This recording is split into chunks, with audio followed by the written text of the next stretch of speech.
அனைவருக்கும் வணக்கம். வாழ்க வளமுடன்.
வெங்காயம் கொஞ்சம் அந்த பச்சை மிளகாய் அளவுக்கு சின்ன வெங்காயம் போடணும். எவ்வளோ அந்த மிளகாய் எவ்வளோ இருக்குதோ அந்த அளவுக்கு சின்ன வெங்காயம் கொஞ்சம் பெரிய சைஸாக போடணும்.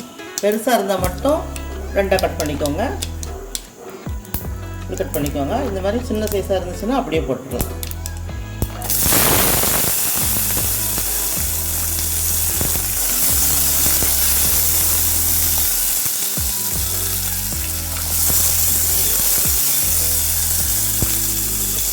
கண்ணாடி பழத்துக்கு வதங்கினா போதும்.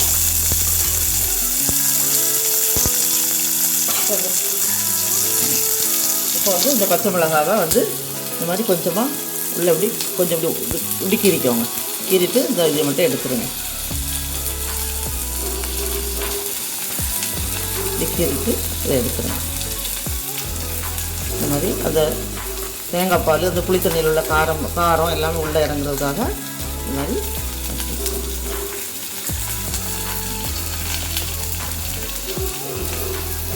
வந்து எல்லாத்தையும் பண்ணி வச்சாச்சு.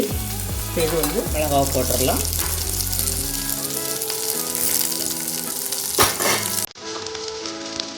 இதையும் 2 கிளாஸ் கலரிட்டு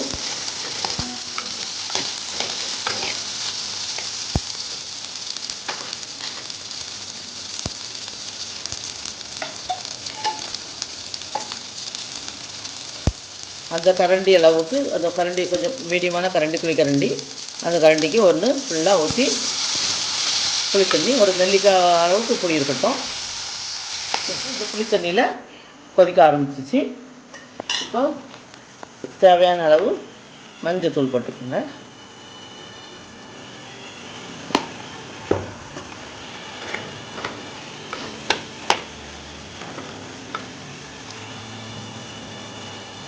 மஞ்சள் தூள் போட்டுக்கோங்க.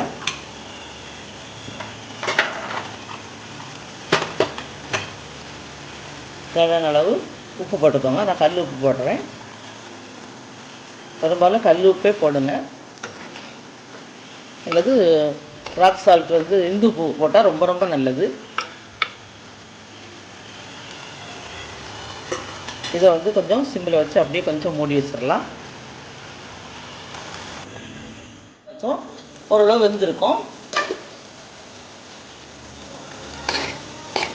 முக்கால் பங்கு வந்துடுச்சு. முக்கால் பாகம் வந்துடுச்சு.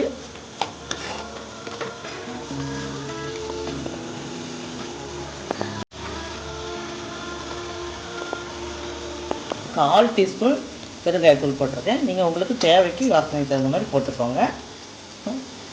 ஒரு 3/4 டீஸ்பூன் சாம்பார் பவுடர் போட்டுக்கோங்க.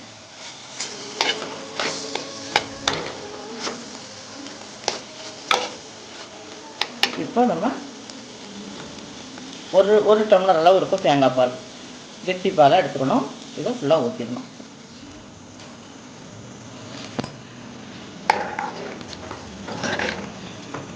கெட்டி தேங்காய் பால். இந்த தேங்காய் பால் ஊற்றும் போது அந்த காரத்தை அப்படியே எடுத்துரும். அந்த டேஸ்ட் வந்து ரொம்ப அருமையாக இருக்கும். ரசம் சாதம், தயிர் சாதம், சாம்பார் சாதம் எல்லாத்துக்குமே தொட்டுக்கிறதுக்கு பாத்திரத்தை அலசி கொஞ்சமாக ஊற்றிருக்கேன் தண்ணி. இப்போ கொஞ்சம் தீயை வந்து ஜாஸ்தி வைக்கணும். இப்போது ஒரு 5 நிமிஷம் சிம்மில் வச்சுருந்தேன். அந்த தேங்காய் பால் வந்து அப்படியே சுண்டி வந்துருச்சு. கரெக்டாக இருக்குது பதம். இப்போ வந்து நம்ம ஸ்டவ் ஆஃப் பண்ணிடலாம். நல்ல வாசனையாக இருக்குது. நிஜமாகவே ரொம்ப நல்லாயிருக்கும். செய்து பாருங்கள். செய்து பார்த்துட்டு உங்களுக்கு பிடிச்சிருந்துன்னா ஷேர் பண்ணுங்கள், கமெண்ட் பண்ணுங்கள், சப்ஸ்கிரைப் பண்ணுங்கள். தேங்க்யூ.